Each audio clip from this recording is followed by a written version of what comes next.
Good morning to all my viewers. Just I want to say one thing.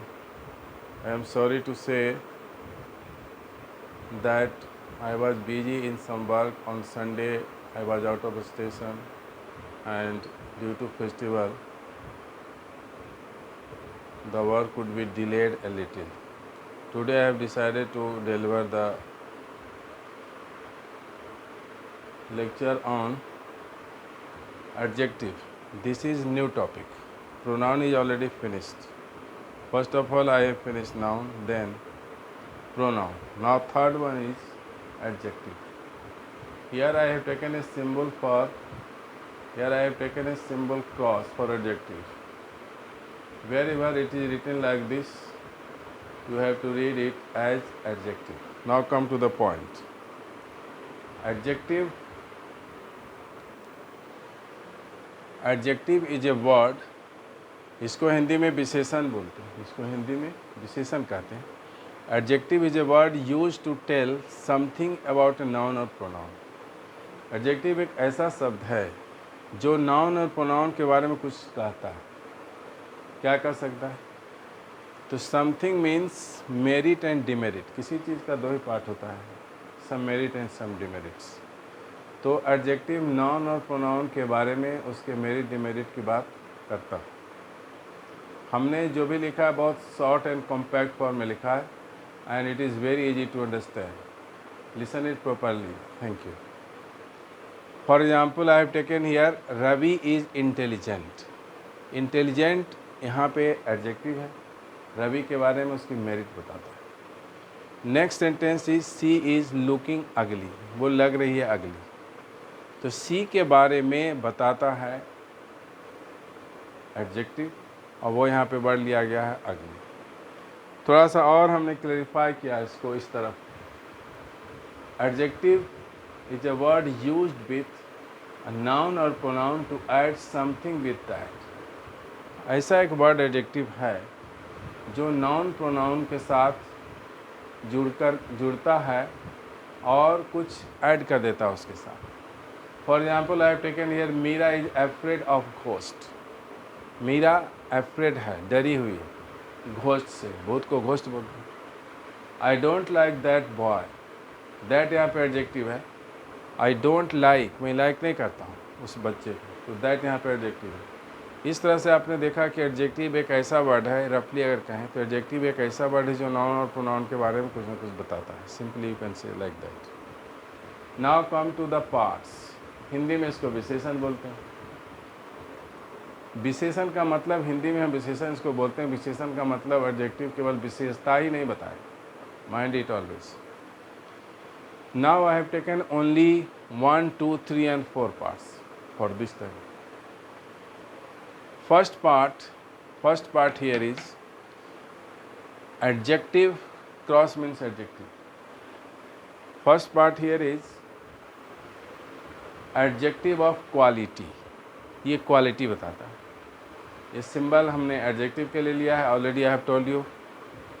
Adjective of quality, इसको हम descriptive भी बोलते हैं. थोड़ा डिस्क्राइब करता है, कुछ ना कुछ बताता है. जैसे Delhi is a large city. तो लार्ज किसके बारे में बता रहा है? Delhi is a large city.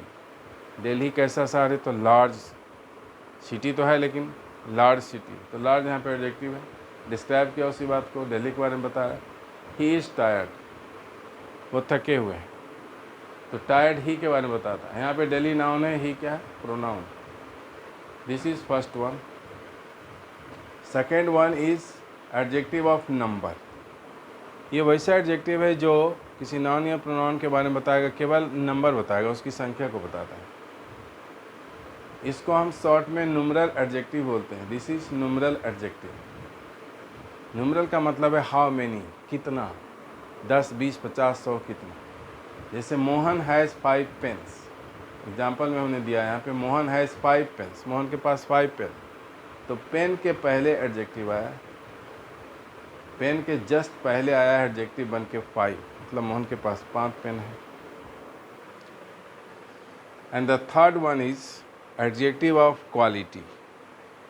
Adjective of quality sorry, adjective of quantity. This is adjective of quantity. Quantity means होता है मात्रा, मात्रा को बोलते हैं कितना, परिमाण, how much. I have written here in very short form, very compact form, you can understand it very easily. जैसे he has enough intelligence, enough, he has enough intelligence, intelligence है उसके पास. इंटेलिजेंट यहाँ पे नाउन है, ही pronoun है. ही के पास intelligence है, he has intelligence, but how much, enough. Enough means होता है काम. तो ये था एडजेक्टिव ऑफ क्वांटिटी. हमने शॉर्ट में बताया है कि एक एग्जाम्पल देख क्लेरिफाई किया है.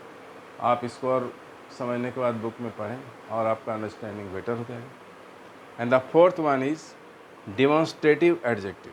डिमॉन्स्ट्रेटिव, डिमॉन्स्ट्रेट करना मतलब ये प्रोनाउन में भी आता है. डिमॉन्स्ट्रेट करना मतलब होता है किसी चीज़ को बताना. Here I have written like that, it is use to point out something near और फार. जैसे कोई चीज़ बगल में रखा हो तो हम उसको बोलते हैं दिस, कोई चीज़ दूर में रखा हो तो उसको दैट बोलते हैं. तो दिस पेन, यहाँ पे ध्यान देने का मतलब ये है, दिस प्रोनाउन भी होता है. दिस पेन इज़ ओल्ड, यह पेन ओल्ड है.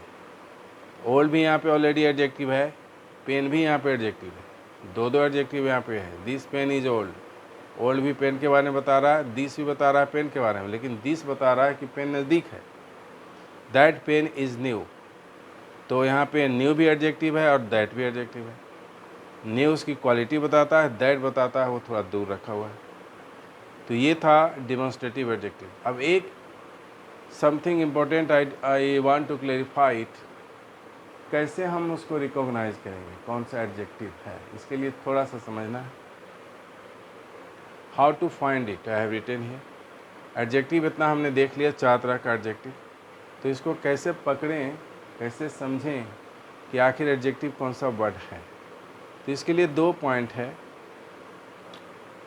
It comes alone after a verb. जैसे यहाँ पे हमने एग्जांपल दिया, ही इज़ फाइन. यहाँ पे हमने एक एग्जांपल दिया है, ही इज़ फाइन. तो इज यहाँ पे वर्ब है, उसके बाद फाइन है. तो ही के बारे में बता रहा है, ही यहाँ पे प्रोनाउन है, ही के बारे में बता रहा है फाइन. तो वर्ब के जस्ट आफ्टर है. Sometimes it comes just before noun, ये नाउन के तुरंत पहले आता है. जैसे he is a very handsome boy, यहाँ पे बॉय नाउन है, उसके पहले आया हैंडसम, तो इसका मतलब ये एडजेक्टिव ही होगा. वेरी उसका एडवर्ब है, बाद में क्लियर करेंगे. और ही यहाँ पे प्रोनाउन. इस तरह से आपने देखा in a very compact and very short form में हमने आपको एडजेक्टिव के बारे में क्लैरिफाई कर दिया. इसको आप 1 बार 2 बार देखें और ग्लैडली इसको देखने की कोशिश करें और इसको try to understand it very well. इससे आपका जो पार्ट्स ऑफ स्पीच का कॉन्सेप्ट है वो क्लियर हो जाएगा. पार्ट्स ऑफ स्पीच का कॉन्सेप्ट क्लियर होना बहुत ज़रूरी है. बच्चे रट लेते हैं, समझ नहीं पाते हैं, रट्टा मारते हैं. रट्टा मारने की कहीं ज़रूरत ही नहीं. हमने इसको एक्सप्लेन किया है वेरी क्लियरली और बहुत शॉर्ट फॉर्म में लिखा है. बुक में भी थोड़ा लंबा लंबा सेंटेंस बना के लिखते हैं, तो उस लंबे लंबे में मैं नहीं जाना चाहता हूँ. हम शॉर्ट में चाहते हैं एक शॉर्ट फॉर्म में आपको पूरे ग्रामर का क्लियर कंसेप्ट मिल जाए. फिर आप डिटेल में चलते रहोगे. फिर तो लिटरेचर एक ऐसा टॉपिक है जिसका अंत ही नहीं, कोई इसका अंत नहीं कर पाया. थ्रू आउट लाइफ लोग पढ़ते हैं, मरने से एक दिन पहले तक भी पढ़ते हैं. Thank you very much.